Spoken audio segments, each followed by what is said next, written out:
kemudian mari kita bekerja kembali sebagai seorang profesional, ya. Kita jangan sampai terjebak di dalam kerutinitasan di era-era sekarang itu. Baik, kita lanjutkan lagi. Tadi sesuai dengan rencana awal kita, nanti akan disambung lagi dengan Dr. Hadi tentang medico etika legal tadi, Hadi. Apa masih ada yang perlu disampaikan lagi, Dr. Hadi, tentang medico etika legal sebelum nanti kita buka diskusi dan untuk memberikan bedah beberapa kasus nantinya. Silakan Dr. Hadi. Ya, terima kasih. Tampaknya saya diberi 2 judul ya. Ya, jadi mungkin saya akan menyampaikan, mungkin akan singkat saja supaya nanti ada pencerahan apa sih dan bagaimana solusi untuk menghadapi tuntutan malpraktek. Izinkan saya akan men-share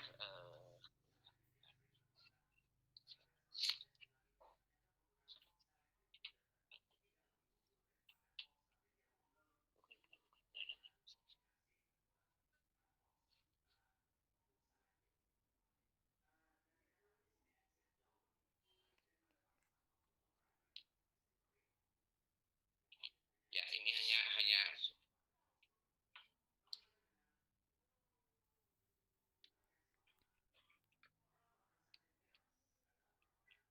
baik, kita langsung saja ya akan menyampaikan secara singkat saja ya, bahwa ini supaya nanti diskusinya bisa mengena kepada permasalahan tuntutan.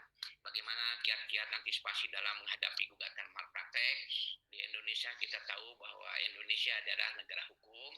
Menurut pasal 1 ayat 3 Undang-Undang Dasar 45, yaitu untuk menjalankan sesuatu negara dan perlindungan hak asasi harus berdasarkan hukum. Jadi Indonesia adalah negara hukum. Kedudukan hukum ditempatkan di atas segala-galanya.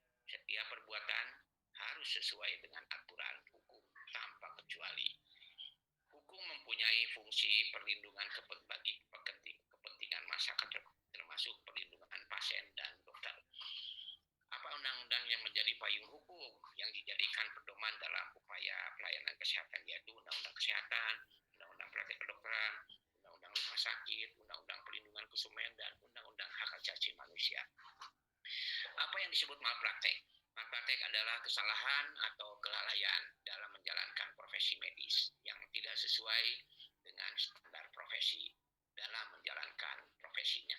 Artinya yang menjadi kuncinya adalah standar profesi. Apa itu standar profesi? Yaitu pedoman yang harus dipergunakan sebagai petunjuk dalam menjalankan profesinya. Malpraktek di sini adalah tidak tergantung dari keberhasilan. Bila pasien sembuh, kemudian tindakan tidak sesuai standar profesi, tetap saja dikatakan malpraktek. Ya, hanya pasien tidak bisa menuntut, tidak bisa menggugat karena dasar tuntutan harus ada kerugian yang diderita oleh pasien. Jadi secara hukum, dokter dianggap melakukan tindakan yang benar. Syaratnya harus sesuai dengan indikasi yang konkret. Harus sesuai dengan standar prosedur, SOP, dan standar pedoman. Dan yang paling penting di sini adalah harus melakukan informed consent yang baik, benar, dan dapat dimengerti dan mudah dimengerti oleh pasien. Jadi dokter dan pasien adalah dua-duanya sebagai subjek hukum. Kenapa menjadi subjek hukum? Karena dokter dan pasien adalah manusia yang dilahirkan, yang pada waktu lahir mempunyai akta kelahiran, meletakkan hak dan kewajiban. Haknya dokter merupakan kewajiban pasien. Haknya pasien merupakan kewajiban dokter yang timbal balik. Sehingga meletakkan suatu perikatan atau verbintenis. Ya, kita tahu ada 2 perikatan. Pertama, resultant verbintenis, hasil yang dilihat. Ya. Kemudian inspending verbintenis, yaitu dokter dalam melakukan tindakan selalu upaya maksimal mungkin.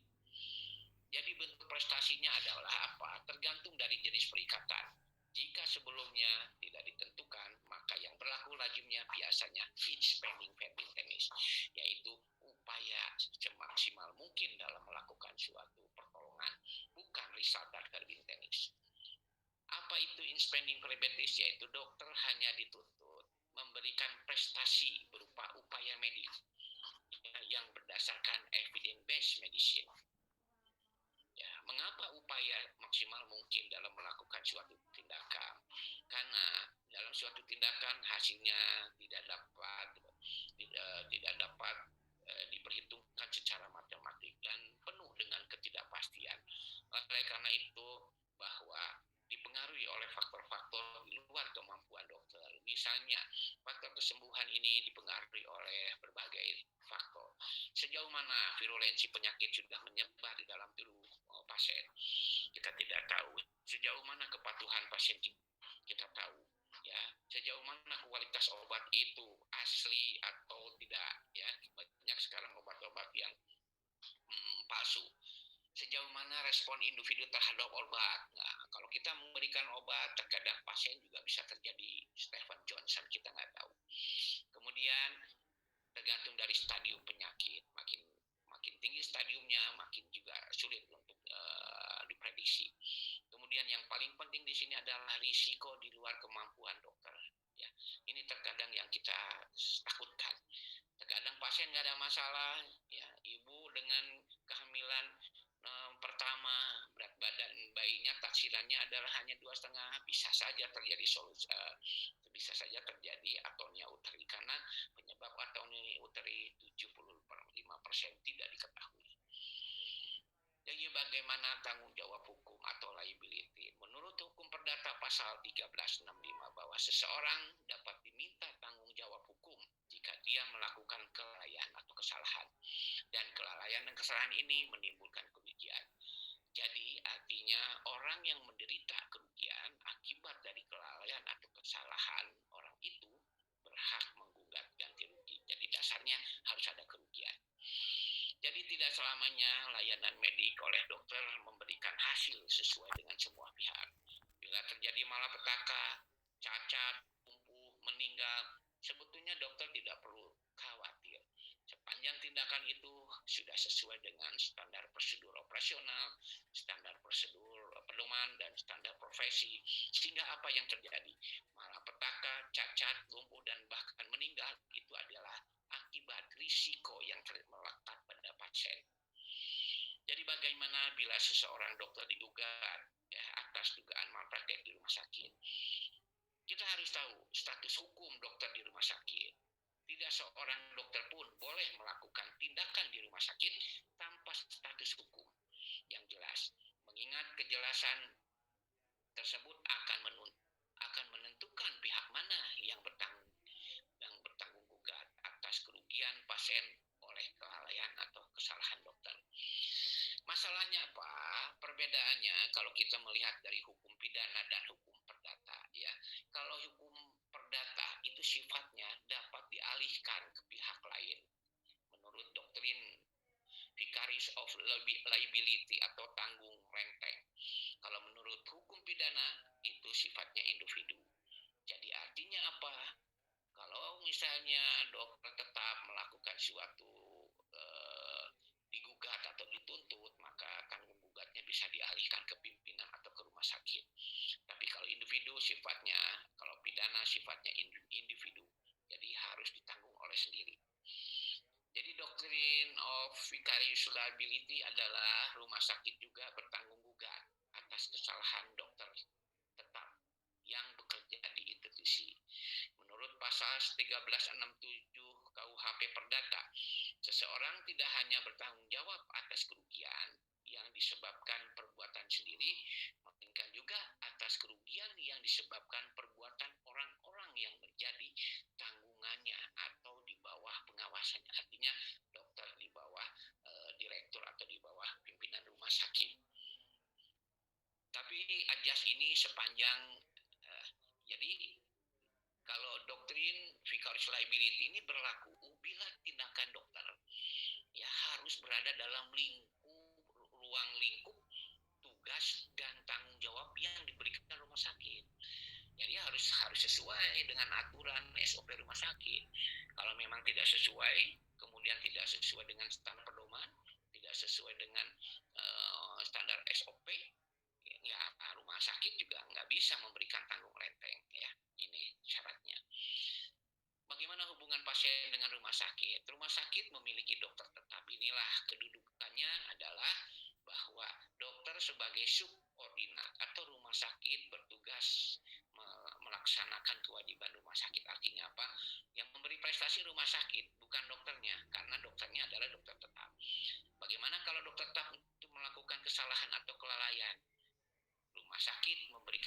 prestasi kepada pasien. Artinya apa? Rumah sakit yang bertanggung jawab. Inilah yang disebut tanggung gugatnya adalah vicarious liability. Hubungan pasien dokter, kalau pasien adalah masuk ke rumah sakit memiliki dokter mitra, jadi kedudukannya adalah bahwa dokter wajib memberikan prestasi, sedangkan rumah sakit adalah memberikan tempat atau menyediakan fasilitas, sehingga kedudukannya sejajar. Ya.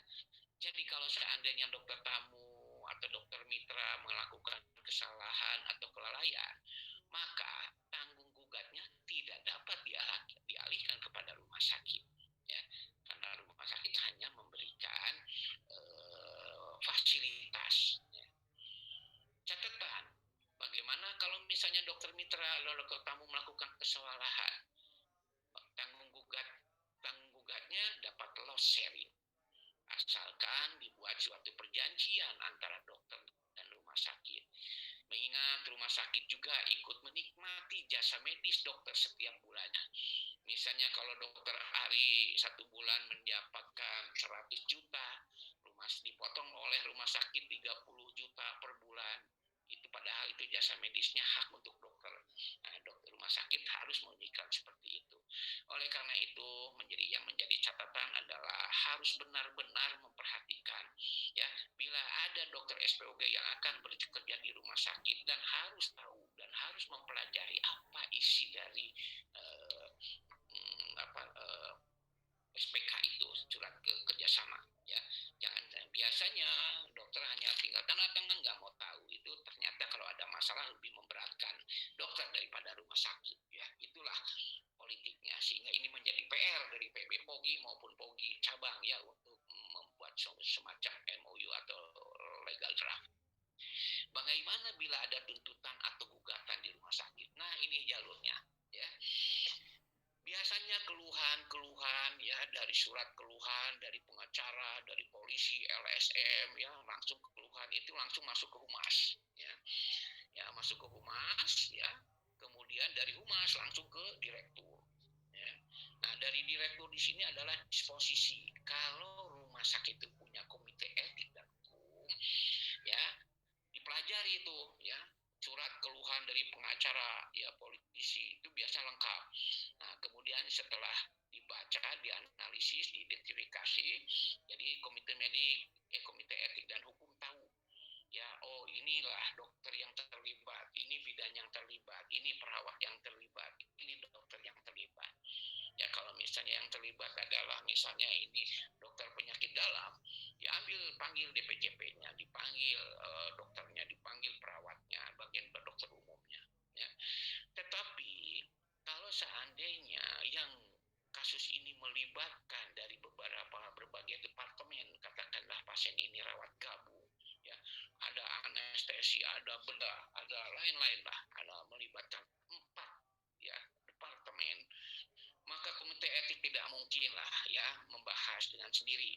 Oleh karena itu kasusnya harus dilakukan audit medik, sehingga komite etik itu hukum, yaitu memberikan surat kepada KSM atau departemen yang terkait, ya, untuk menentukan dokter atau bidan, perawat, apotek yang terlibat. Nah, kalau seandainya melibatkan beberapa departemen, komite etik minta memberikan surat kepada komite medik, ya, untuk melakukan audit medik. Nah, nanti yang mengundang audit medik, ya, mengundang orang-orang yang terkait, ya, provider, ya, misalnya dokter DPJP, semua, ya, termasuk juga dokter yang anestesi, dokter bedah, kemudian termasuk ininya asisten dan sebagainya, semua dipanggil. Di situ dibicarakan, komite etik itu ikut di dalamnya.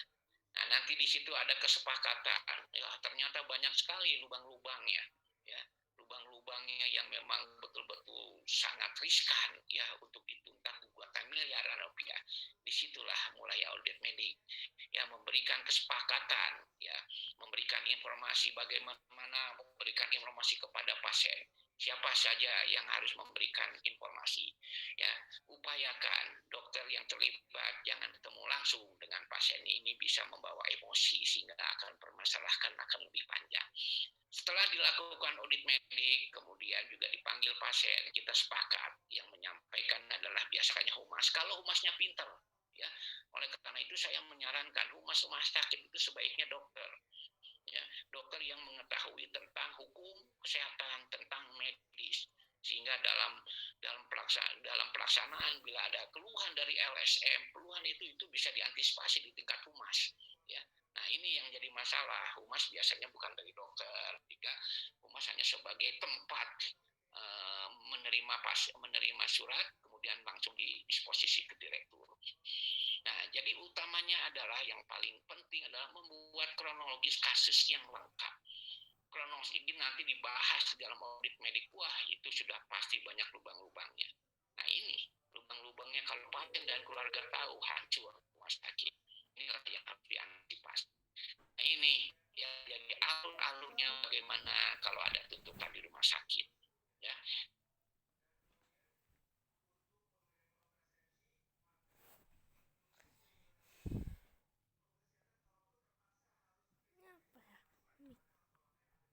ASMR ASMR.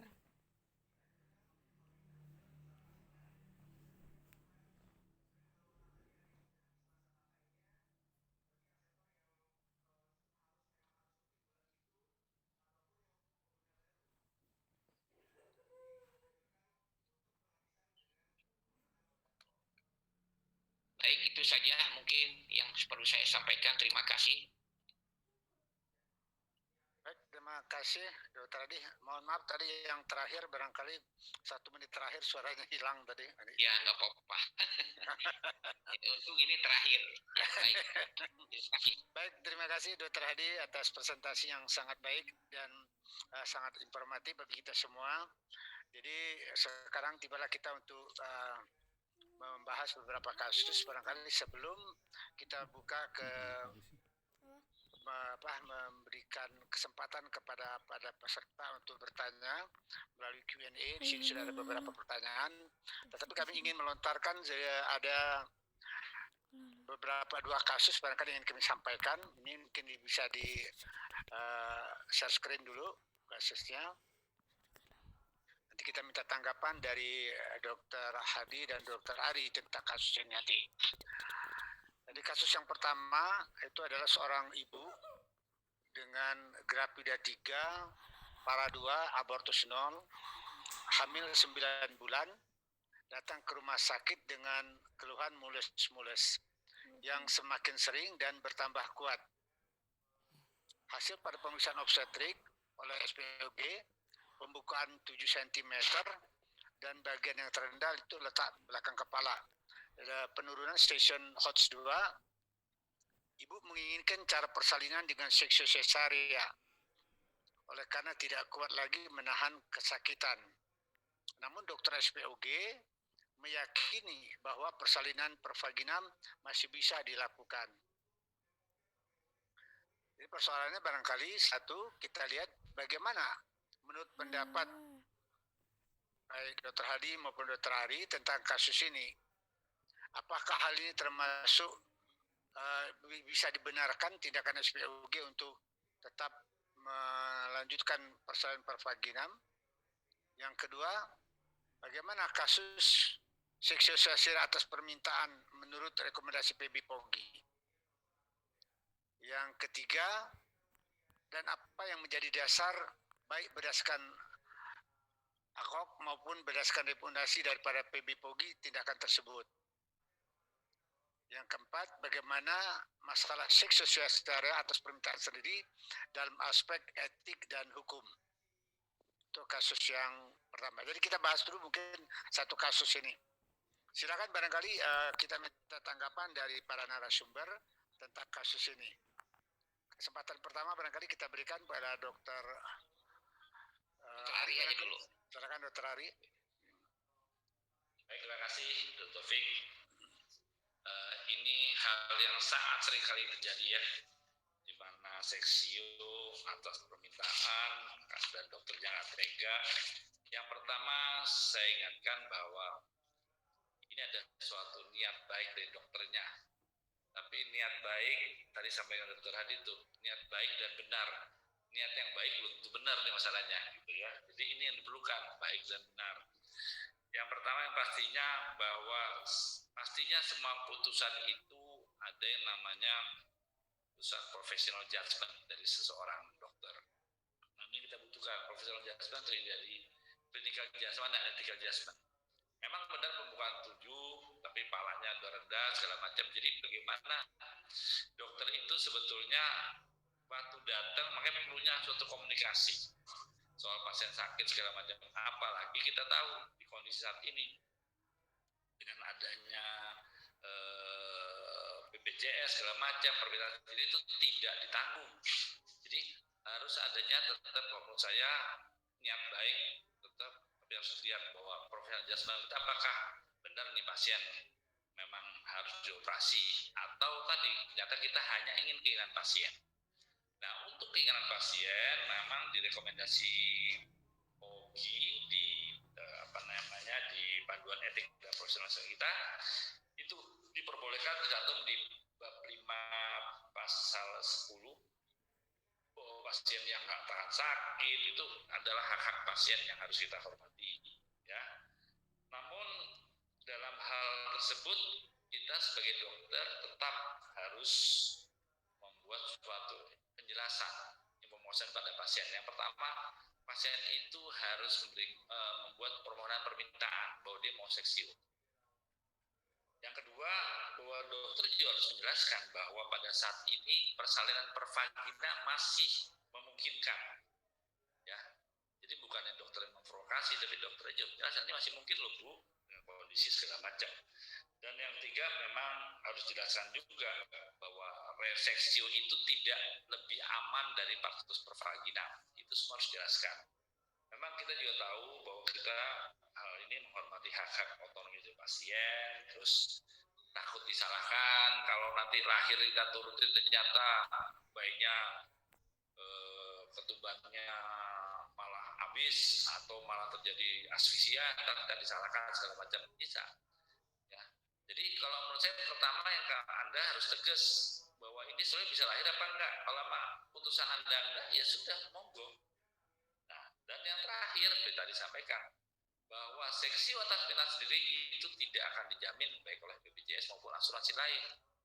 Ini harus disampaikan pada pasien, jangan sampai betul-betul kita yang suruh nanggung.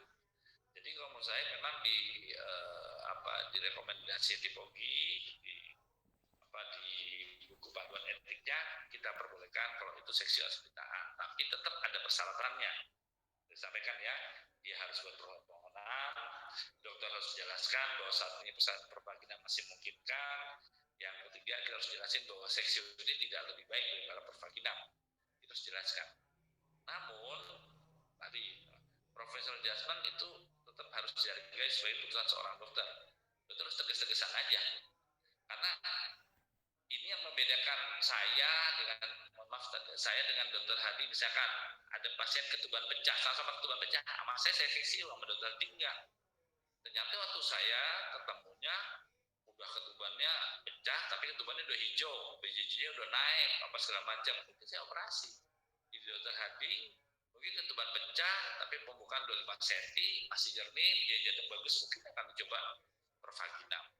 Jadi tetap kita harus melihat case by case. Mungkin itu dulu dari saya, Dok. Makasih, Dok. Baik, terima kasih Dokter Hadi. Silakan Dokter Hadi barangkali. Baik, terima kasih. Ya, saya akan menjawab yang nomor A ya. Bagaimana menurut pendapat saya pada kasus tersebut, apakah niat baik dokter? Niat baik dokter itu benar. Niat dokter memang betul bahwa mempunyai niat baik. Karena berdasarkan keyakinan hasil pemeriksaan ya pada pemeriksaan pada pasien, itu dokter meyakini bahwa bayi ini bisa lahir normal. Ya. Nah, sehingga dokter meyakini bahwa persalinan normal ini bisa berjalan dengan lancar. Ya. Nah, kita tahu bahwa sekecil apapun tindakannya mengandung resiko. Kalau dokter ini udah berpikir jauh nih secara sosial. Kalau dilakukan seksio, nanti kalau hamil selanjutnya itu akan menjadi risiko, ya, menjadi risiko, ya. Apalagi ini kan anak ibunya juga masih muda lah gitu, ya. Nah, oleh karena itu, ya, niat baik dokter ini, ya, ini secara etika atau menjadi dilema karena pasien minta dilakukan sesar. Tadi dokter Ali sudah mengatakan ya bahwa sesar. Ya, yang jadi masalah di sini kalau dokter niat baik ternyata dokter mempunyai persepsi bahwa ini lahir, memang begitu dokternya haknya dokter itu dijalani, pasien mengalah, memang lahir normal. Tapi setelah lahir normal terjadilah atonia uteri karena dokter tidak tahu ya pasien akan terjadi atonia, karena saya sudah sampaikan bahwa atonia ini pasien menjadi atonia tidak ada ya orang yang tahu. Kalau terjadi atonia uteri, perdarahan banyak, kemudian operasi, pasien mati, dokter makin disalahkan. Padahal awalnya dokter itu mempunyai niat yang baik. Oleh karena itu tadi Dr. Ali menyatakan bahwa pada prinsip pasien center care berfokus kepada pasien atau keluarga untuk mengambilkan keputusan. Ya, nah itu pasien center care yang tadi Dr. Ali katakan, sebetulnya pelayanan berfokus kepada pasien atau keluarga, di mana pasien dan atau keluarga diberi hak untuk mengambil keputusan klinis. Nah ini ya, jadi sangat erat sekali ya dengan pasien center care. Jadi artinya apa? Ya serba salah, ya dikatakan baik tapi bisa salah gitu kan. Nah oleh karena itu niat baik dokter itu menurut saya itu masih bisa dikatakan niat baik dokter, tapi tentunya semua tindakan tidak ada jaminan untuk sembuh. Tidak ada jaminan untuk berhasil ya. Memang dokter baik, ini dokter baik banget gitu, karena berpikir jauh kalau misalnya diseksio akan terjadi resiko kalau hamil lagi gitu ya. Itu tanggapan dari saya. Kemudian tanggapan yang ketiga, bagaimana masalah etik ya. Kalau memang prinsipnya pada pasien ini adalah ya, kalau pasien itu atas permintaan, ingat ini bukan atas indikasi ya, atas permintaan, dokter prinsipnya adalah menghargai hak otonomi pasien. Itu prinsip etiknya ya, menghargai hak otonomi pasien ya. Kemudian yang tidak boleh di sini adalah bahwa dokter menyarankan seksio ya semata-mata atas indikasi finansial. Itu yang nggak boleh. Secara etik tidak benar. Ya, itu yang tidak boleh ya. Tidak sedikit jujur saja dokter Ari, ada dokter lah yang berpikiran finansial aja, jadi main seksio aja, ada itu. Buat apa kita mendapatkan uang yang menjadi dari hasil yang memang tidak baik lah gitu ya. Nah itu ya. Jadi ini ya, yang tidak boleh adalah ada penekanan dari dokter melakukan seksio seolah-olah atas indikasi finansial. Itu ya, secara etik itu memang tetap dokter harus menghargai hak otonomi ya. Tentunya tadi secara tertulis kalau ada masalah bukan dokter yang disalahkan ya. Kemudian secara hukum sampai saat ini tidak ada undang-undang yang mengatur tentang seksio atas permintaan sendiri. Sepanjang secara hukum tidak diatur, boleh melakukan ya, boleh, tidak melanggar hukum ya, sepanjang tidak ada aturan khusus mengenai tindakan seksio atas permintaan. Jadi artinya apa? Masih dimungkinkan untuk dilakukan seksio secara hukum, tidak melanggar. Itu saja mungkin tanggapan dari saya. Baik, terima kasih Dr. Hadi. Memang secara hukum, tapi mungkin secara BPJS wah itu yang tidak boleh barangkali ya. Tetapi satu hal barangkali yang saya ingin menambahkan sedikit, kalau begini Dr. Ari, memang ini niat baik dokter tadi ya untuk melahirkan per vaginam, tetapi pasien mintanya tetap melalui sekso sesaria. Tetapi ini yang kadang-kadang yang pernah kita temukan, itu sebenarnya pasien sendiri yang bukan minta sekso sesaria, tapi keluarga atau suami yang minta sekso sesaria. Pasien sebenarnya tetap ingin melahirkan per vaginam. Dari ini yang mana yang kita pilih? pasien kah atau suami yang harus kita turuti? Itu satu. Yang kedua, kalau umpamanya pasien seperti tadi, dia mau seksio sesaria, tapi begitu kita tahu bahwa ini tidak ditanggung oleh BPJS, dia akhirnya menolak untuk dilakukan seksio sesaria. Dia baru menuruti kembali ke pervaginam. Kira-kira gimana ini? Baik, terima kasih Dr. Taufik.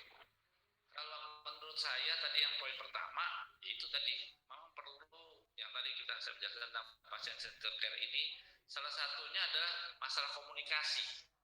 Artinya waktu memberikan penjelasan dudukin bersama tuh bapaknya, suaminya atau pasiennya sendiri. Ayo dijelaskan, suruh mereka diskusi yang benar untuk menentukan ke depan dalam arti kata kita menjelaskan segala kemungkinan persalinan ini. Jadi supaya nggak nanti apalagi kalau kayak gitu tuh pasiennya bilang iya, ininya bilang enggak. Ini terjadi yang waktu kasusnya Manado. Itu ibunya kan bilang, oh iya, ibu yang hamil nih bilang operasi aja dok, operasi aja dok. Begitu kasih ke keluarganya bilang, waduh saya tanya dulu, masih ada keraguan.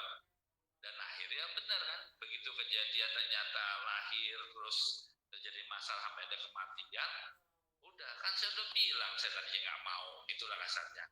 Nah, cuman kan itu kan waktu itu yang terjadi suasananya si ibu di dalam, bapaknya keluarganya di luar, sehingga memang tidak ada interaksi komunikasi yang baik. Ya kalau menurut saya ini harus dikumpulkan supaya mereka sama. Tadi pertanyaan kedua apa Dr. Taufik? Mohon maaf. Yang kedua tadi kalau dia minta, ya dokter menyarankan itu provaginam seperti kasus tadi, tetapi pasien dan keluarga minta dia menggunakan seksio sesaria. Tapi begitu dijelaskan bahwa alasan dia karena dia dibayar untuk BPJS, sedangkan kita tahu kan BPJS kan tidak akan bisa diklaim. Ya, kemudian dia buat dokternya bikin aja diagnosanya seperti ini bisa supaya sesar. Bagaimana sikap kita? Kan bisa dia bikin akhirnya dibikin fraud untuk melakukan itu. Gimana sikap kita terhadap pasien tersebut? Ya, bukan saya sih melihat dalam ini oleh karena itu pentingnya tadi yang namanya professional judgment kan pasti dilatar belakangi oleh suatu evidence base, suatu kemajuan persalinan, suatu kondisi pasien maupun pengalaman. Ini kan semua adalah sebagai latar belakang dalam kita mengambil keputusan suatu professional judgment. Jadi seorang dokter silakan aja kalau menganggap bahwa ini terjadi distosia dan dokter bisa membuktikan dengan melihat pantogramnya, dengan melihat pemeriksaannya, dengan melihat CTG-nya, kisio bagus, silakan Anda putuskan. Yang kita tidak sepakati kan tadi dengan dokter Pak Hadi bahwa begitu dia minta operasi langsung dijain aja karena masalah finansial atau masalah waktu. Jadi kalau menurut saya kalau memang ini dokter juga supaya dia juga tidak ragu, dia harus punya professional judgment. Jadi kita juga harus percaya lah. Kalaupun itu dokter, kita nggak bisa bilang kan itu pasien kan udah pembukaan 7 hisap bagus harusnya bisa lahir biasa tuh. Kenapa dioperasi sama dokter misalkan begitu ya. Tapi kita harus ingat kadang-kadang yang udah pembukaan lengkap aja masih ada yang dioperasi sama dokter yang kasar gitu. Jadi artinya silakan dokter yang menilai dan apa yang dia yakini itu harus kita hargai apa yang dilakukan oleh dokter dan memang masing-masing mungkin akan berbeda. Akan tetapi professional judgment yang berdasarkan dari clinical judgment penilaian klinis dia maupun secara etika itu insya Allah selama itu dijalani dengan baik dan benar kita nggak usah khawatir ada segala macam karena kan semua tindakan tetap ada resikonya. Mungkin itu dok dari saya. Terima kasih. Baik, terima kasih. Dokter Adi ada yang ditambahkan sebelum kita masuk ke kasus yang kedua?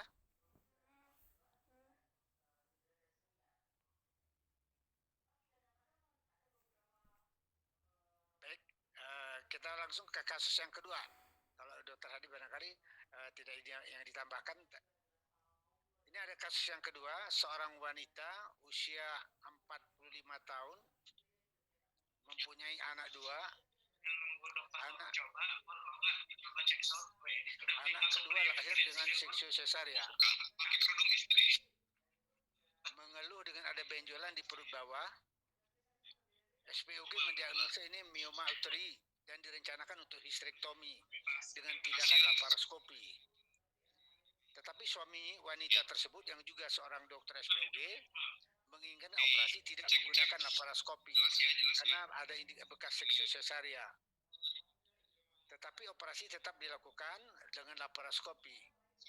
2 minggu kemudian pasien kontrol dengan keluhan nyeri di seluruh perutnya dan didiagnosa peritonitis et causa suspek perforasi usus. Permasalahan, bagaimana menurut para narasumber pada kasus di atas, apakah terdapat ada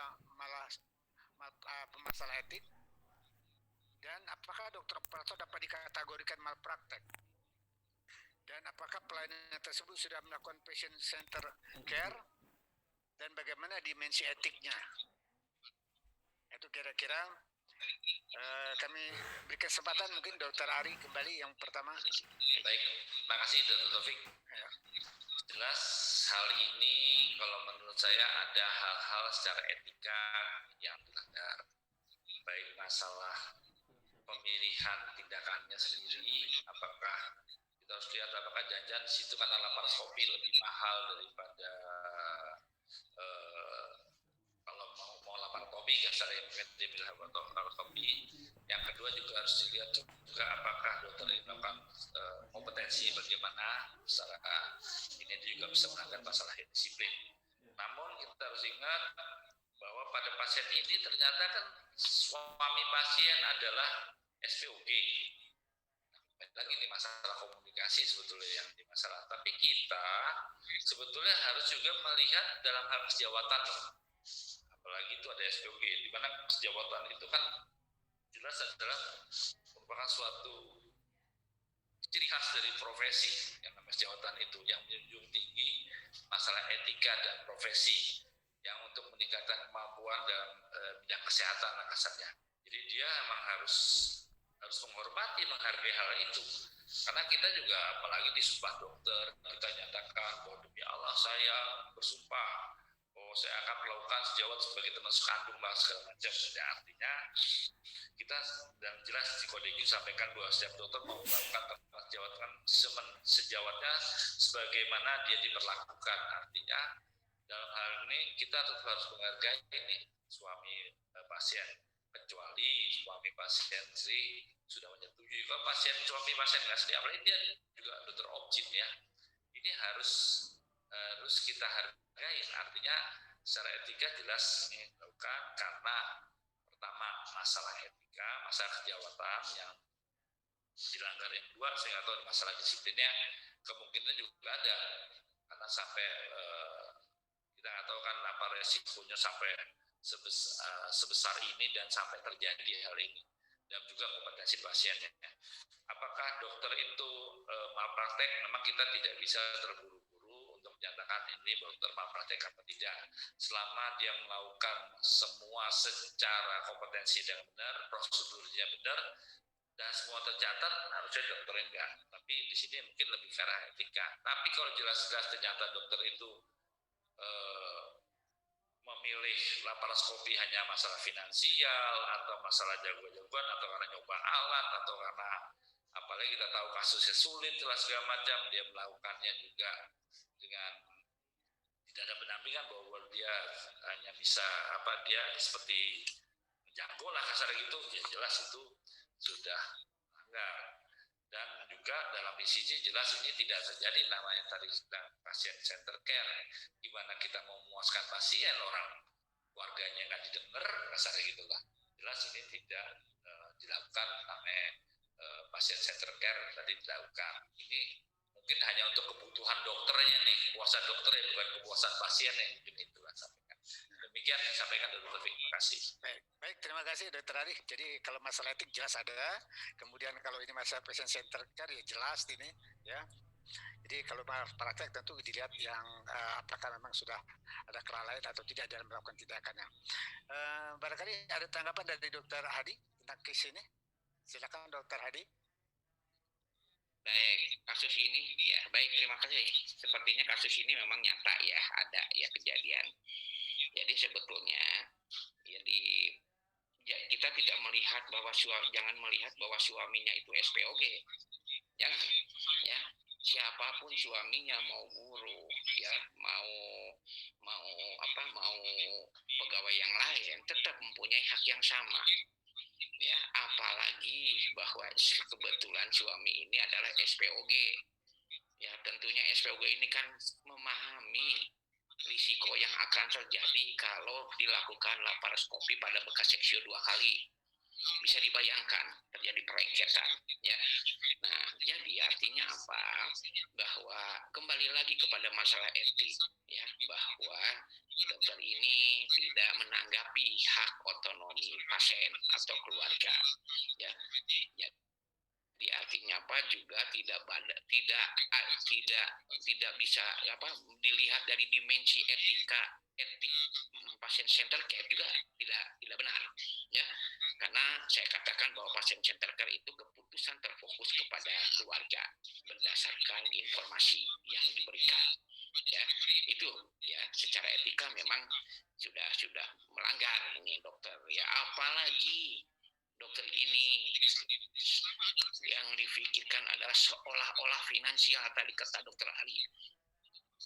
Halo? Ya, silakan. Kedengaran?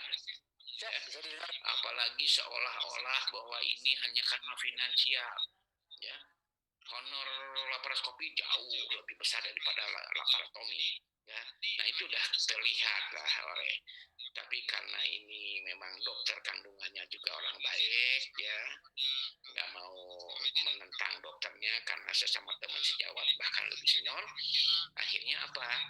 Akhirnya ikutin saja. Ya. Apa yang terjadi menjadi masalah. Ya, tadi betul bahwa ini sudah jelas bahwa terjadi pelanggaran etika. Tapi untuk dijadikan sebagai praktek, kita lihat dulu tadi kata dokter Ali, sudah sesuai belum dengan prosedur. Ya, kalau sesuai dengan standar SOP, prosedur, kemudian sudah melakukan inform konsen dan indikasinya memang betul-betul harus dioperasi, diangkat, itu mungkin tindakan secara hukum sudah dibenarkan. Ya, sudah dibenarkan. Itu saja mungkin masukan dari saya. Baik, terima kasih Dr. Adi. Jadi udah jelas mungkin ya dua kasus tadi. Kita bisa melihat yang kasus yang kedua itu memang ada pelanggaran etik, ada pelanggaran tentang patient care center ya, kemudian kemungkinan besar ada juga pelanggaran malprakteknya. Tapi belum itu baru kemungkinan. Kesempatan ini kami ingin tanya kepada narasumber. Ini ada pertanyaan yang melalui Q&A, ada juga yang pertanyaan langsung nanti. Apakah yang mana yang mau kita dulukan, atau kita jawab dulu yang di Q&A atau yang pertanyaan langsung ini? Yang di Q&A answer aja dok. Oh ya, Q&A answer dulu ya. Oke. Iya, silakan. Nah, baik, kita jawab. Ada 11 ini pertanyaan dari Q&A. Pertama dari Joko Pratomo ini ya. Pertanyaannya kepada Dr. Hadi. Pada saat pandemi COVID, kita punya pasien dengan kecurigaan yang sangat besar menderita COVID. Tetapi pasien menolak untuk pemeriksaan swab PCR-nya. Bisakah kita memaksa atau harus bagaimana sikap kita? Itu pertanyaan dari Joko Pratomo. Silakan dok. Mungkin saya jawab dulu. Ya, Terima kasih Dr. Joko. Ya, silakan dokter Ari. Dokter Ari ya. Ya.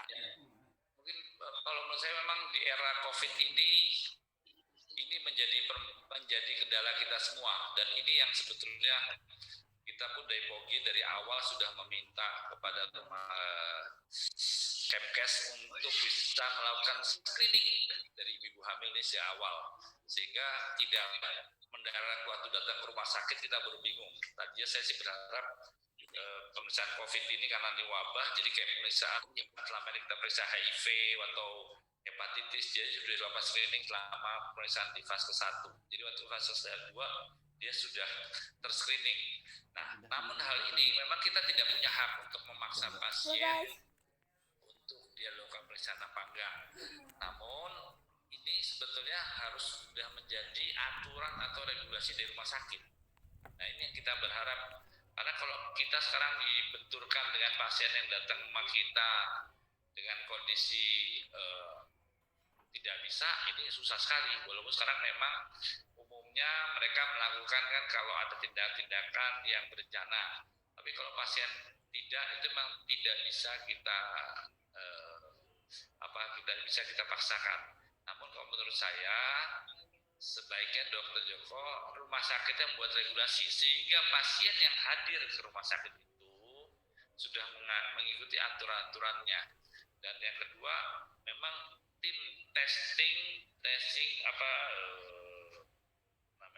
di depan itu, tim untuk screening yang di depan itu memang harus kuat dari suatu rumah sakit di era sekarang, di mana dilakukan wawancara segala macam, jadi sehingga tidak terjadi hal-hal yang bahwa pasien itu enggak. Tapi intinya kalau saya bilang rumah sakitnya sebetulnya harus dilibatkan untuk membuat suatu regulasi bahwa jadi kita nggak dihadapin dengan masalah udah kita patut kita mau operasi, pasien menolak lah, minta inilah itu, tapi waktu pasien datang itu sudah mendapat informasi dan peraturan rumah sakit yang jelas.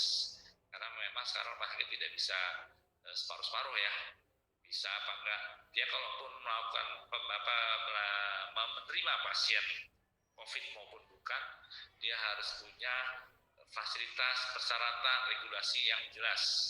Misalnya gedungnya terpisah, SDM-nya jelas, siapa yang bertugas, screening-nya juga harus jelas ya. Itu sampaikan, triasenya harus kuat kasarnya dok. Mungkin itu dok dari saya dok. Baik, terima kasih. Dari Dokter Hadi ada tanggapan, Dokter Hadi? Ya, betul. Apa yang disampaikan oleh Dokter Ari sudah jelas ya. Jadi kita walaupun memang itu karena bisa membahayakan orang banyak, tapi kalau memang betul-betul pasien tidak mau dilakukan swab, ya kita tidak bisa maksa. Tapi harus ditekankan, kalau tidak mau, ya tetap harus ikuti protokol kesehatan. Ya, misalnya, ya harus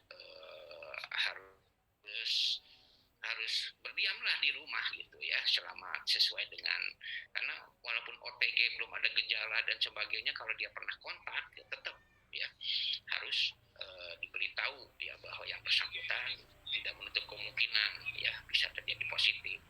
Tapi kalau memang dia misalnya tetap tidak mau, apa boleh buat? Masa pasti dia akan marah-marah gitu ya. Jadi tetap ya kita juga harus menghargai pasien, kecuali kalau misalnya yang sudah PDP ya itu udah benar-benar harus dirawat, itu biasanya kalau orang udah sakit baru mau gitu ya. Nah, ini Indonesia, kalau belum masih kelihatan sehat tapi kelihatannya dia pernah kontak dan kelihatannya positif tapi tidak bergejala, ini tidak mau. Inilah orang-orang kita nih ya. Katakanlah kalau udah sakit gigi baru ke dokter, padahal dia udah lubangnya udah lama gitu. Nah itu ya. Jadi tetap ya kita tidak bisa memaksakan kehendak mereka. Tapi tetap ya karena ini membahayakan, ya harus ada regulasi-regulasi yang ditentukan oleh rumah sakit. Bahkan pemerintah juga kan sudah menekankan itu ada suatu kewajiban untuk dilakukan swab kalau itu memang pernah kontak sama orang yang positif. Itu saja mungkin masukan dari saya. Baik, terima kasih. Demikian Dr. Joko untuk jawaban pertanyaannya. Kita lanjutkan ke pertanyaan berikutnya dari Dr. Susana Suryadi. Selamat siang dokter, untuk presentasi sharing keilmuannya yang sangat berguna buat kami. Izin bertanya untuk Dokter Ari, kalau ada tindakan emergensi namun belum ada inform consent karena keluarganya karena keluarga yang menerima pasien tidak berani tanda tangan, apakah sebaiknya tetap dilakukan tindakan untuk menyelamatkan pasien dan bayinya atau tidak operasi? Pengalaman saya selama PGDS di Sorong Selatan, dari Sorong ini kan, beberapa kejadian suami tidak berani tanda tangan karena takut tuntutan keluarga istri. Jadi kami kesulitan pengambilan keputusan operasi tersebut. Demikian, terima kasih dok. Silakan Dokter Ari. Baik, terima kasih Dr. Taufik. Mohon maaf tadi rupanya pertanyaannya buat Dr. Hadi Siano, saya langsung jawab aja begitu. Nggak apa-apa. Jadi, kalau yang kedua ini soal seksio tanpa informed consent, nah kembali lagi nih masalah komunikasi waktu pasien datang kok tiba-tiba maksudnya kan sebetulnya nggak ujuk-ujuk nih, udah di ujung gitu ya pas mau operasi baru ya. Sebetulnya sebaiknya dari awal waktu pasien datang sudah diketahui kondisinya bagaimana, sampai nanti waktu menyatakan tindakannya pun juga mereka tahu bahwa ada suatu resiko-resiko yang bisa harus dihadapi. Tapi intinya begini, sebetulnya lihat dari kasus per kasus, selama kasus itu emergency dan menyelamatkan jiwa untuk pasien, itu diperbolehkan. Itu sebetulnya tertera pada Undang-Undang Praktek Kedokteran 29 pasal 45 misalnya ya, di mana setiap tindakan kedokteran yang dilakukan oleh dokter dan pasien itu memang harus dapat persetujuan. Pasal 1 yang ngomong itu. Tapi di pasal penjelasannya itu jelas tercantum situ bahwa dalam keadaan darurat untuk menyelamatkan pasien tidak diperlukan itu persetujuan tadi. Ini terus terang yang meloloskan sejawat kita waktu di Manado. Jadi waktu di Manado itu karena waktu itu dipermasalahkan masalah impor konsennya, apalagi dianggap tangannya dipalsukan lah, apa segala macam. Jadi waktu di persidangan itu tertera bahwa itu tidak diperlukan karena tidak mengalami emergency. Ini sudah PK2 waktu itu nggak lahir juga, penyelamatan ibu pasien akhirnya melakukan operasi oleh Dr. Ayu CS waktu itu yang masalah.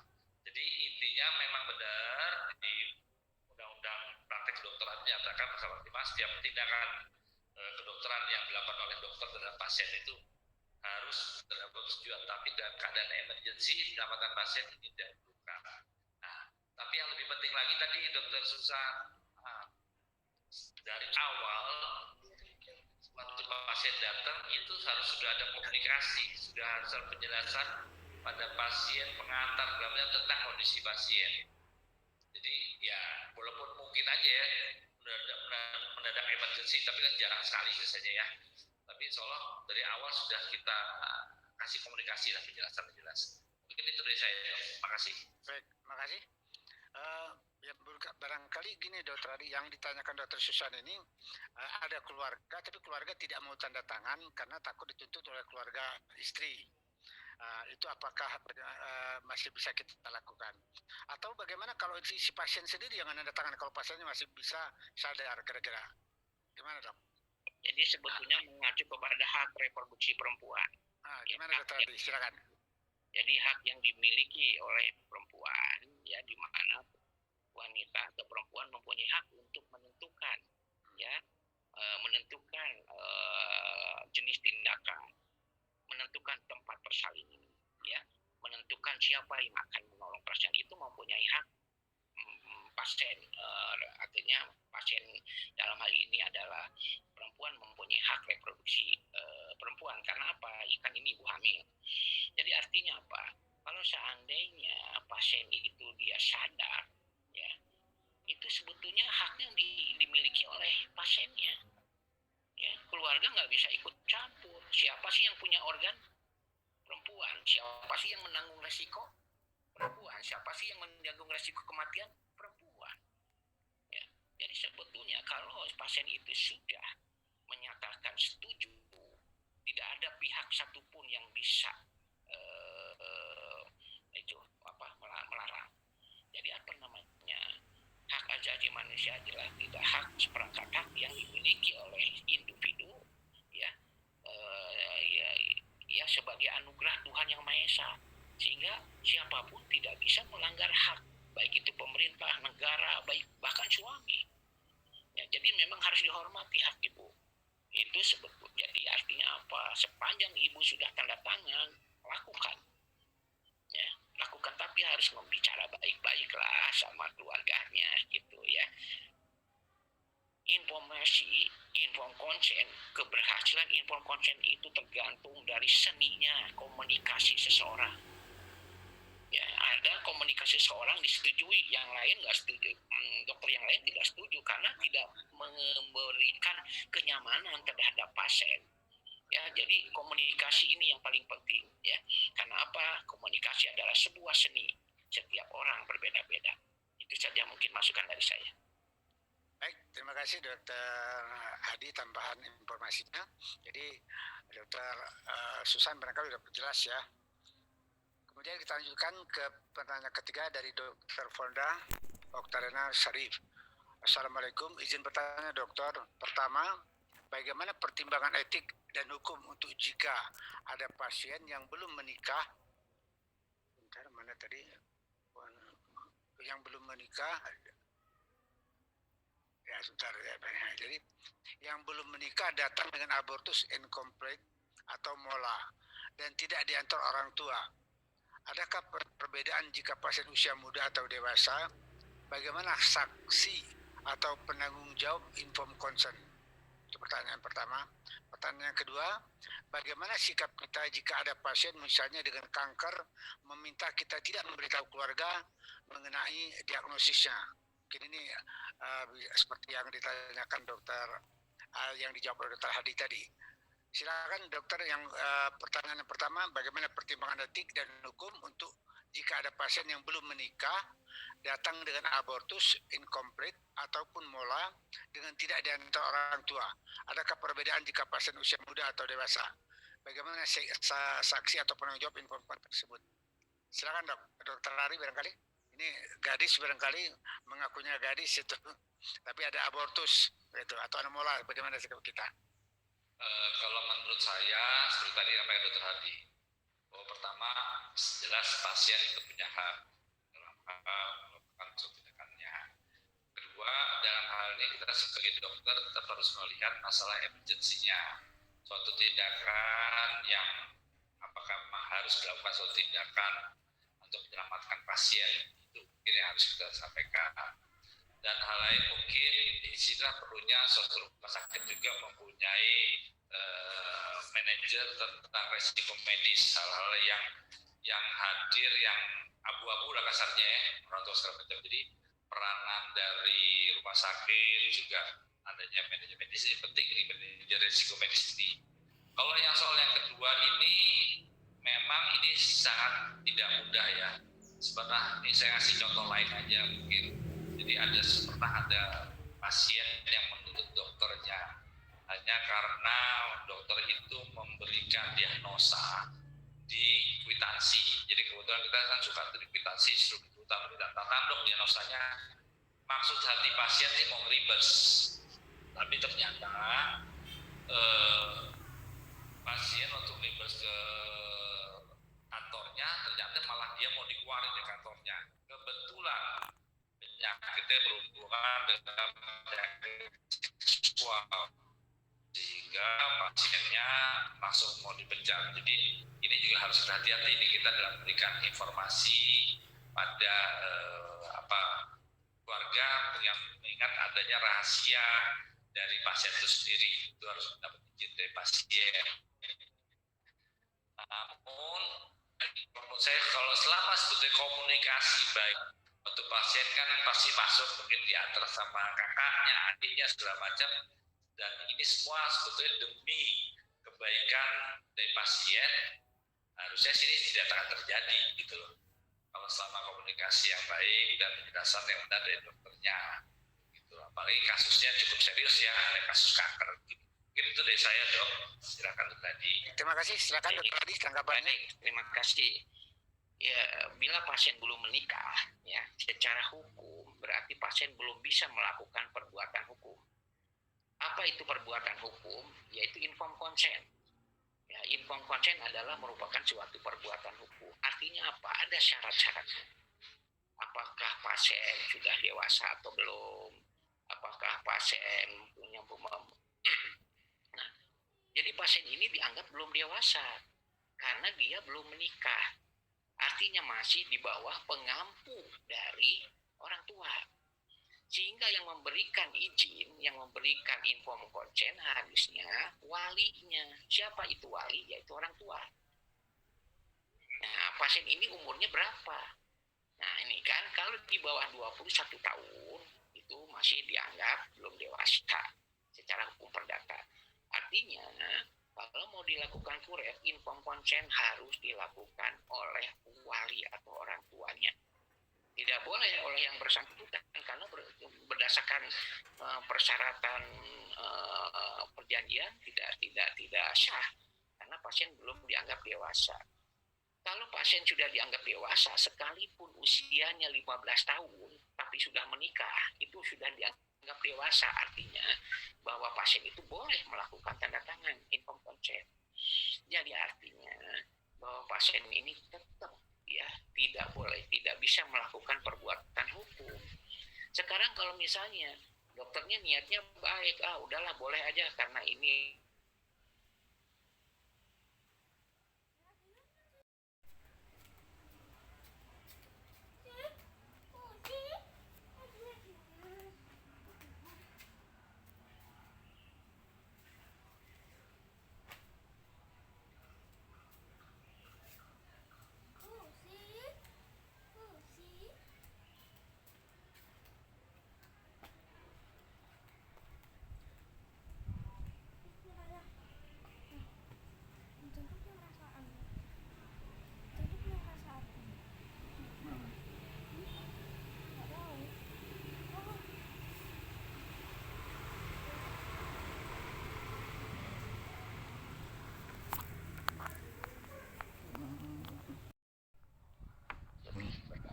dalam keadaan darurat boleh.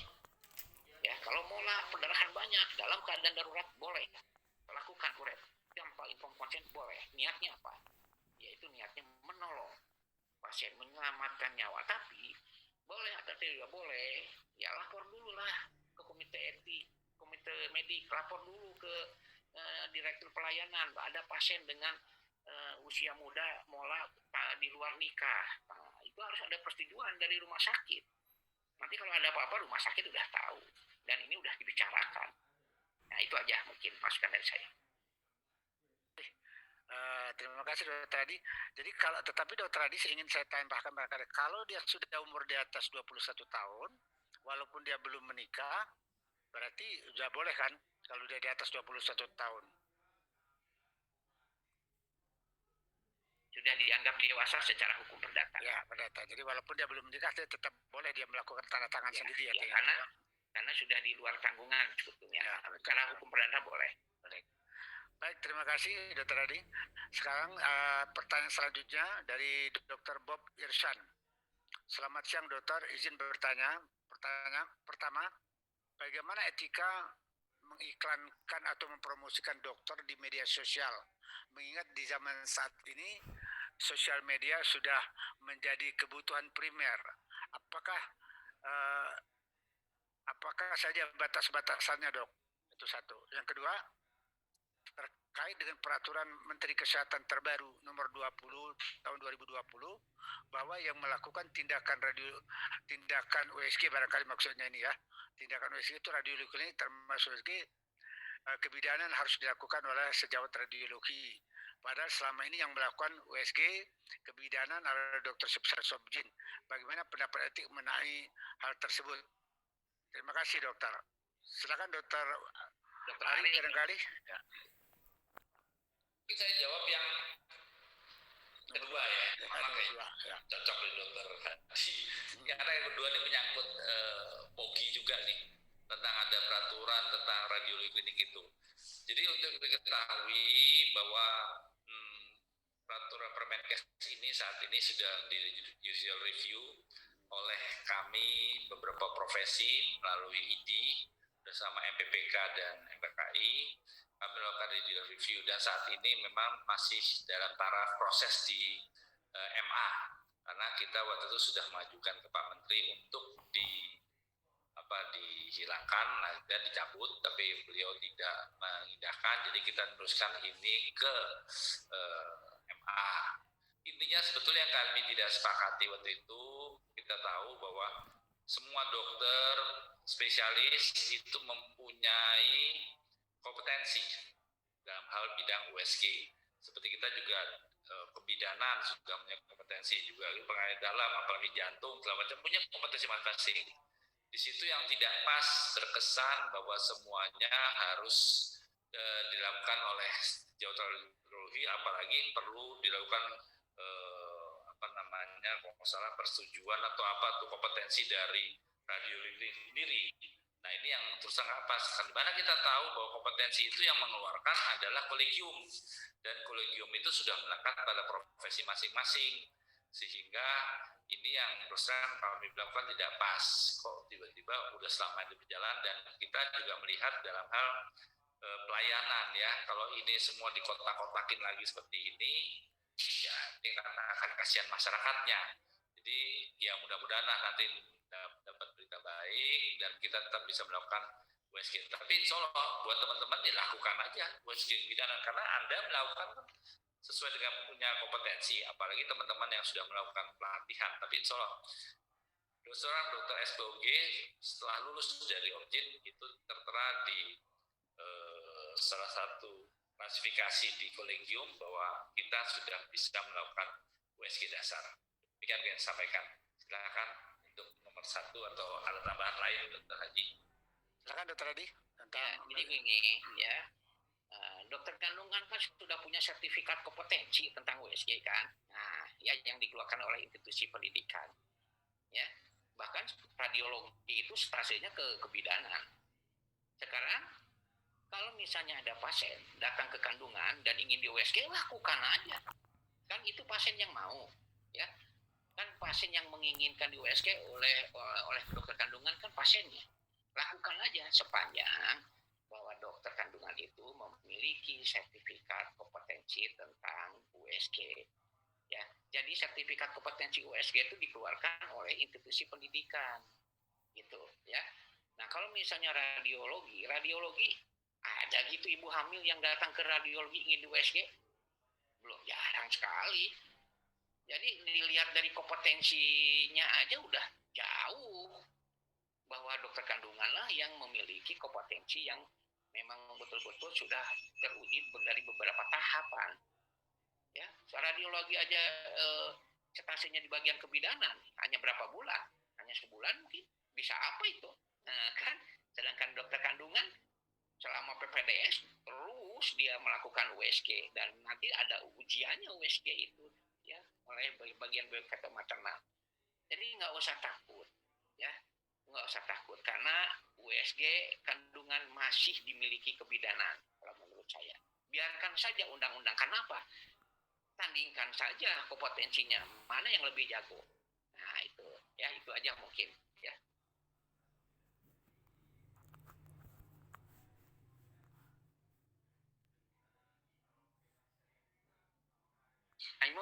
Aimutnya Dokter Taufik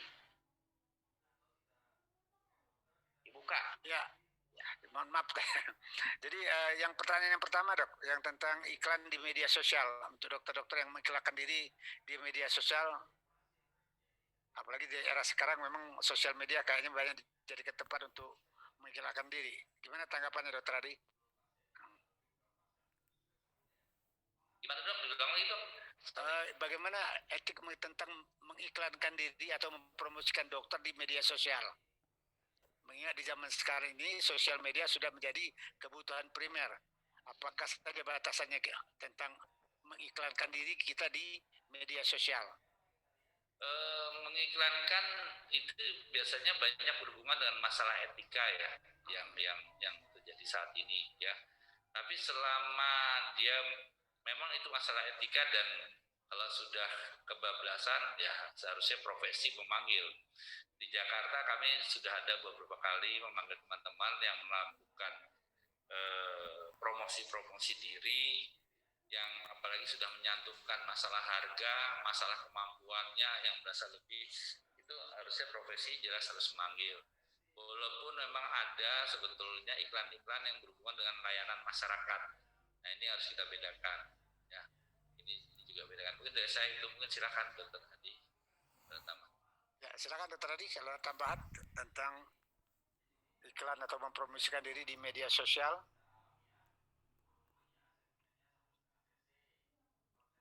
Dokter Hadi, masih? Diri sepanjang untuk kepentingan individu dan kepentingan bisnis dari produk itu nggak etis. Tapi kalau seandainya kepentingan buat kemaslahatan masyarakat, kesejahteraan, kebaikan, keamanan, ya kebahagiaan masyarakat itu masih bisa dimungkinkan. Tapi kebanyakannya promosi itu atas kepentingan individu dan atas kepentingan bisnis produknya. itu yang tidak etis. Ya, itu aja mungkin masukan dari saya. Baik, terima kasih. Pertanyaan selanjutnya kita masih ada waktu, ini 30 menit, dari Dr. Muhammad Husni. Apakah komplikasi medis atau risiko medis dapat menjadi kasus etiko-mediko legal? Silakan Dok. Dr. Ari atau Dr. Hadi duluan. Ya.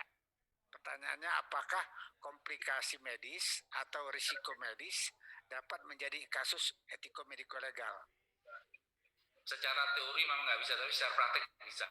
Karena pasien biasanya hanya melihat hasil, tidak melihat proses. Ini harus kita sadari. Oleh karena itu, segala resiko, segala komplikasi itu harus dijelaskan pada pasien.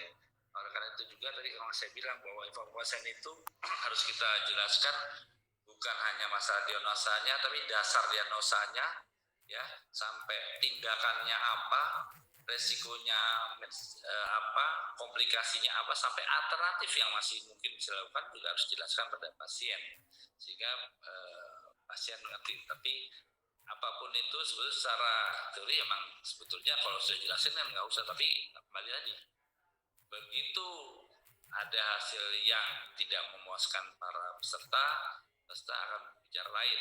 Jadi, tapi insya Allah kembali lagi masalah komunikasi mungkin hal yang penting dari awal. Mungkin dari itu dari saya, Dok. Terima kasih. Baik, dari saya, Ya, silakan, risiko medis itu bisa menjadi kasus sebuah tuntutan malpraktek. Kenapa? Karena pasien tidak mau dan tidak menerima itu yang namanya risiko medis. Yang di pikiran pasien dan keluarga adalah keberhasilan sesuai dengan harapan. Ya, jadi kalau harapannya tidak sesuai dengan keinginan, ya apalagi perilaku, ditambah lagi perilaku dokter yang tidak etis, tidak menyenangkan, komunikasinya juga tidak menyenangkan, itu bisa ditambah menjadi alasan untuk menggugat. Ya, jadi artinya Pak, yang jadi permasalahan sekarang masyarakat tidak mau apa yang disebut resiko medis. Yang dia pikirkan adalah keberhasilan. Oleh karena itu tadi dokter katakan, inform konsen, komunikasi itu harus memang betul-betul disampaikan secara komprehensif, secara menyeluruh, ya, termasuk risiko medik yang akan terjadi. Ya, jadi artinya apa? Kalau risiko medik menjadi kasus, ya artinya inform konsennya nggak baik, satu. Dan perilaku dokternya sendiri yang tidak etis. Ya, inilah tadi Dokter Ali mengatakan pasien center care. Ya, nah seperti gini, ya, ada seorang pasien akan diseksio. Pasien itu menanyakan, dok berapa lama biasanya seksio? Setengah jam. Begitu dioperasi, ya terjadi dioperasi, ya terjadi atonia uteri. Akhirnya dari tadinya janjinya setengah jam, jadinya jadi 3 jam.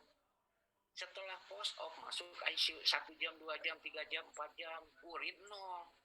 Didiagnosis ureter kepotong dari hasil hysterektomi.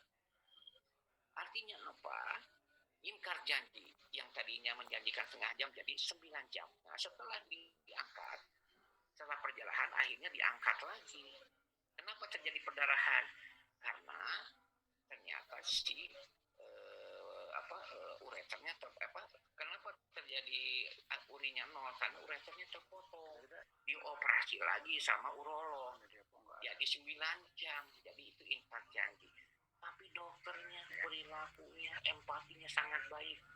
2 hari 3 malam tidak pernah pulang-pulang, tidur di ICU menunggu pasien itu. Kan? Ya, terus ya perhatian pagi, siang, malam, sore berkunjung ke ICU. Ya, meyakinkan bahwa itu dokternya benar-benar tanggung jawab. Sebetulnya ini ada peluang untuk dituntut, tapi karena perilaku dokternya sangat menyenangkan pada pasien maupun keluarga, saya tidak mau menuntut dokter karena dokternya sudah baik dan sangat empati sekali. Nah ini, ya, ini kuncinya, empati, sopan, santun dan sebagainya. Ya, baik itu aja mungkin. Baik, terima kasih. Kita lanjutkan dengan pertanyaan selanjutnya dari Dr. Ida Ayu Chandra Dinata Manuabu. Selamat siang, izin bertanya. Bagaimana tanggung jawab hukum seorang SPOG yang seharusnya on-site waktu ponek maksudnya, tetapi faktanya tidak on-site dan terjadi kematian ibu di rumah sakit karena keterlambatan diberi pertolongan di rumah sakit. Terima kasih. Demikian dok, pertanyaan dari Dr. Ida Ayu. Ini tentang on-site, jadi keterlambatan dokter waktu karena dia tidak on-site di Ponet, ya, sehingga menyebabkan kematian. Bagaimana kasus yang seperti itu? Silakan mungkin Dokter Ari. Ya, baik dok, makasih. Makasih Dokter Chananita. Hal ini mungkin sangat menyangkut dengan Hospital Belo dari rumah sakit itu sendiri. Bagaimana peraturannya? Karena seyogyanya yang namanya harusnya on-site itu memang di beberapa rumah sakit, contohnya kayak Jakarta, di Bandung, maupun di Surabaya, sudah ada dokter-dokter yang benar-benar jelas on-site dan menginap di situ. Tapi ada juga yang menyatakan dokter jaga itu karena mungkin kalau di daerah kan jaraknya dekat segala macam ya. Jadi buat aturan dokternya boleh di rumah misalnya itu. Asal waktu dipanggil dia dalam waktu sekian menit, 15 menit, 30 menit sebelum dia sudah hadir. Itu juga terjadi. Jadi pertama kalau menurut saya ini tergantung dari Hospital Belo dari suatu rumah sakit sendiri aturannya. Karena ini menyangkut masalah kalau ada tuntutan segala macam. Yang kedua tadi adanya kematian ibu ini bisa dilihat kan apakah ini juga lihat prosesnya. Jadi mungkin kata pertama di sini selain dari Hospital Belo di rumah sakitnya aturannya, keduanya tentang audit medis yang dilakukan oleh rumah sakit itu sendiri. Dan itu mungkin akan bisa menyampaikan seberapa jauh jangan-jangan waktu dirujuk, maksudnya dokternya mau datang juga meninggal juga pasiennya gitu loh kasarnya. Itu kan bisa terjadi juga. Jadi seberapa buruk pasien, bagaimana prosesnya, inputnya, proses dan outputnya segala macam harus kita bicarakan melalui suatu audit medik melibatkan dokter pelayanan, tadi masalah legal hukumnya maupun komite mediknya. Mungkin itu dari saya dok. Terima kasih. Terima kasih. Dokter Adi mau menambahkan?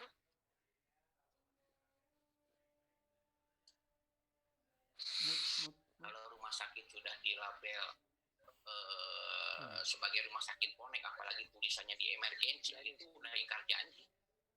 Itu one prestasi. One prestasi. Kenapa one prestasi? Karena di dalam rumah sakit sudah dilabelkan sebagai rumah sakit Ponek. Artinya harus kapan saja harus siap. Apalagi kalau pasien dokternya on-site itu sudah tidak memenuhi standar pedoman Ponek, yaitu salah rumah sakit, bisa dituntut. Apalagi di dalam emergency sudah ditulis ruangan Ponek. Wah, kalau dokter yang tahu, keluarga pasien yang tahu, habis di rumah sakit. Ya. Nah, itu ya. Jadi ini one prestasi artinya ya, tidak konsisten dengan pedoman Ponek yang harus on-site. Itu aja mungkin. Baik, terima kasih. Mungkin Dokter Chandra sudah cukup jelas ya. Jadi memang jawaban dari kedua panelis kita tadi. Selanjutnya pertanyaan dari Dokter Zul Purba. Assalamualaikum dok, izin bertanya kepada panelis. Sekarang sudah banyak kita mengetahui tentang asuransi profesi. Bagaimana rumah sakit menanggapi tentang asuransi profesi? Apakah suatu keharusan rumah sakit menanggung asuransi profesi buat dokter-dokter yang bekerja di rumah sakit tersebut? Ini tentang asuransi untuk melindungi dokternya. Apakah rumah sakit punya kewajiban mengasuransikan dokternya di rumah sakit? Silakan Dokter Ari barangkali.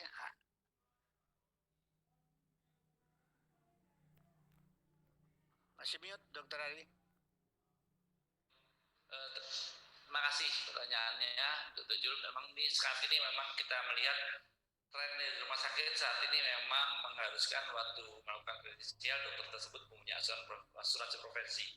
Ini sebetulnya lebih ke arah dari pengalaman saat ini banyak memang tuntutan akhirnya untuk masalah finansial dan ini untuk keselamatan dari rumah sakit sendiri. Jadi Walaupun kok dibilang harus atau tidak, ya lihat kondisinya. Tapi memang banyak rumah sakit yang ingin melakukan hal ini. Karena ini sebetulnya semata-mata untuk melindungi rumah sakit sendiri.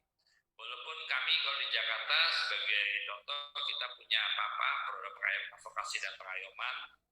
Jadi kita ini memang punya sebetulnya Jakarta, Bandung, Jogja, Surabaya sudah punya ya suatu program asuransi yang dikelola oleh profesi sendiri. Ini terus terang muncul awal-awal yang namanya PAPA itu di kita karena kita lihat memang walaupun kita pakai asuransi profesi, asuransi apapun segala macam, tapi begitu kasus ini masuk pengadilan, masuk mana segala macam, akhirnya yang dibutuhkan adalah saksi ahli dari profesi juga. Nah, oleh karena itu kenapa kita bilang, terus juga dulu awalnya kan kita melihat banyak asuransi atau tindakan-tindakan ini akan diganti kalau kalah, misalkan gitu, akan diganti kalau banyak klausul-klausul yang bisa makanya kenapa kita kelola sendiri dalam arti kata advokasi payoman ini. Tapi memang di kita tetap melalui prosedur-prosedur, misalkan kasusnya harus lewati Dewan Pembina dulu, setelah Dewan Pembina nanti dilihat kasus ini hitam, putih atau abu-abu, terus kita apa hak-hak dari sejawat untuk dilakukan pembelaan sampai dilakukan pendampingan siapa yang saksi ahlinya, itu semua ditentukan oleh profesi. Soalnya kalau di Jakarta hal tersebut sudah berjalan. Jadi kalau asuransi proses yang lain itu yang di luar itu memang itu tergantung dari rumah sakitnya, walaupun tadi saya bilang banyak melakukan karena mereka ingin waktu dituntut istilahnya mereka punya tabungan lah di asuransi tersebut. Tapi kami dari profesi sebetulnya kita menyiapkan sendiri. Jadi ya saya terus terang ini tadinya insya Allah dalam 1-2 tahun ini karena COVID ini tadinya memang ada sosialisasi PAPA ini jadi nasional tadinya, di mana karena kalau ada kasus-kasus yang melibatkan teman-teman SPG ini kita dari profesi ikut turun lah, ikut melakukan advokasi, ikut melakukan pembelaan, apalagi mohon izin ya, saya sekarang lagi presentasi, kalau saya ditanya nggak ngejawab saya lagi kampanye nih. Saya minta 10 menit. Dokter Ari, Kampanye tadi. Selamat. Itu jadi asuransi itu memang biasa sekarang banyak rumah sakit yang menentukan asuransi ini. Tapi insya Allah kami kayak contoh Jakarta, Bandung, Surabaya, Jogja itu sudah punya asuransi yang dikelola sendiri. Sebetulnya seperti asuransi, walaupun ini sebetulnya bentuk iuran dari sejawat sendiri. Jadi pakai kayak di Jakarta itu setahun cuma 3 juta, kalau sudah 5 tahun itu tidak dipungut lagi. Kalau di Surabaya malah dibuatnya kosa 7-8 juta, itu tuh termasuk iuran dan masuk kesejahteraan pada saat mereka pensiun kayak gitulah. Itu dikelola oleh profesi kita masing-masing, cabang masing-masing. Mungkin demikian, Dok. Baik, terima kasih. Masih ada waktu, ya kita masih ada waktu. Barangkali 10 menit lagi nih, mohon maaf kepada para penanya kalau tidak semua bisa dijawab karena banyak sekali pertanyaan ini. Sekarang kami lanjutkan sedikit tentang pertanyaan dari Dr. Amin Yudin.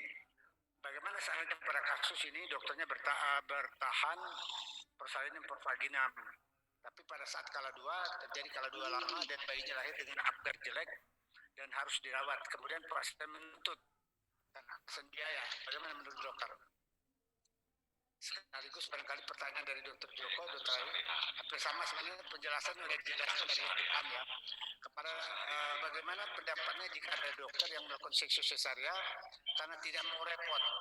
Jika misalnya harus bangun malam untuk seksi sesaria, maka pasien diseksi sore hari saja dan dicarikan indikasi yang di medisnya, baru dicari indikasi medisnya. Silakan Dr. Adi, mungkin ini tadi udah dijawab juga ya. Untuk kasus, mohon maaf Dr. Amin, yang kita harus sadarin bahwa hamil itu suatu proses, bukan penyakit. Jadi tetap ada hal-hal yang bisa kita tidak duga, sampai PK2 pun.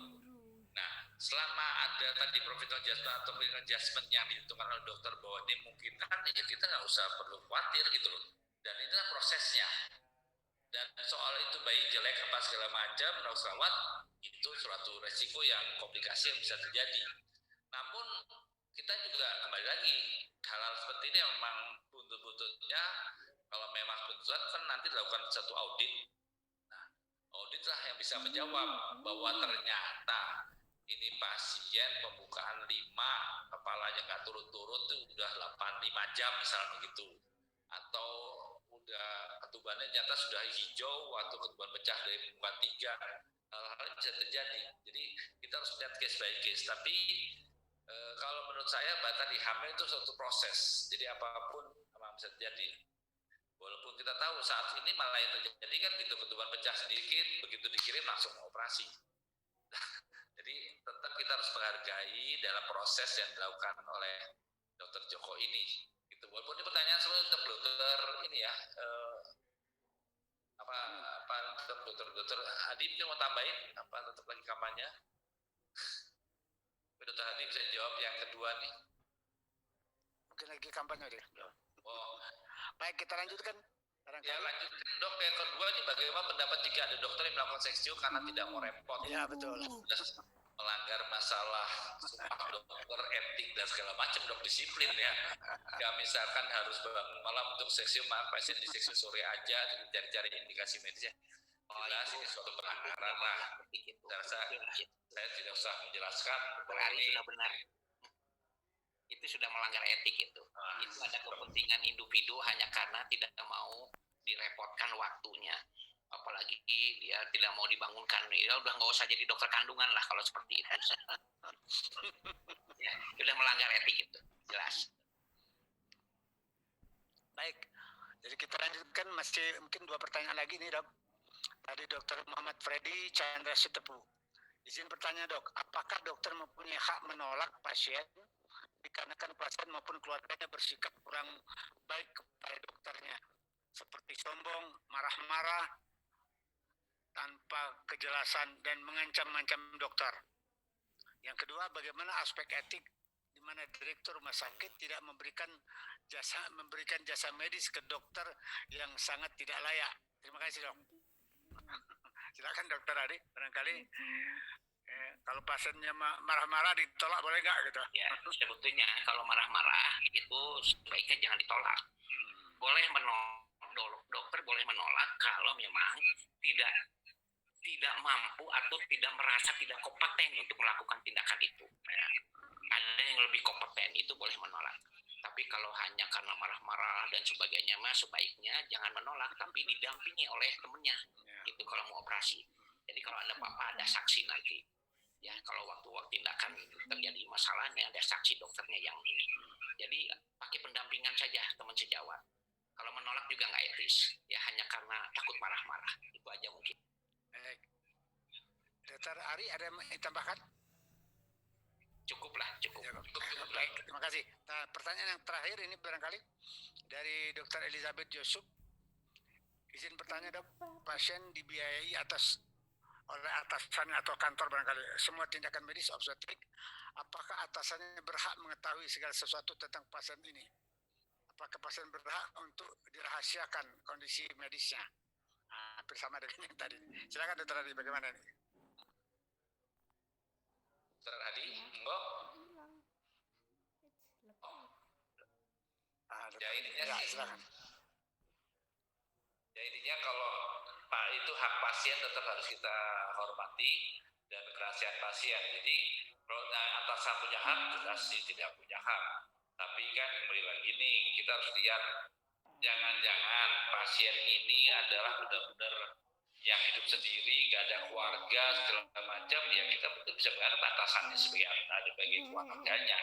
Nah, jadi kembali lagi ini masalah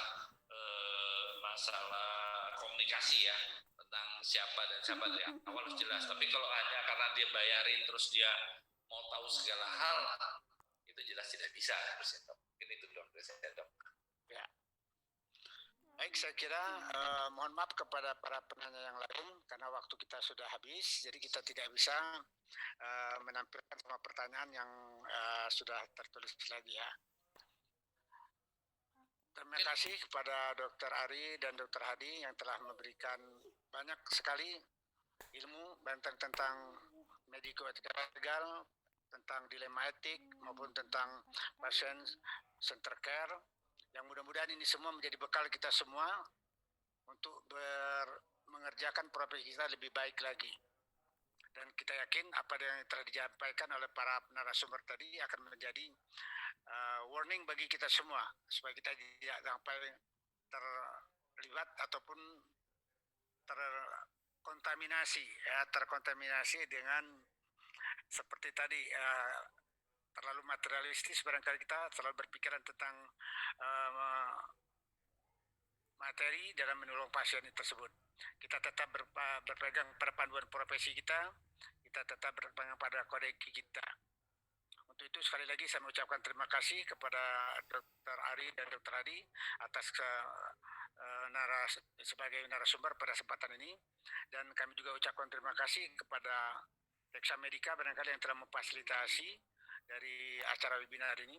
Kami atas nama moderator mengucapkan mohon maaf kalau di dalam memimpin ataupun dalam memfasilitasi ini kurang ada yang berkenan atau kurang tepat dalam ucapan maupun di dalam sikap kami dalam memandu webinar ini.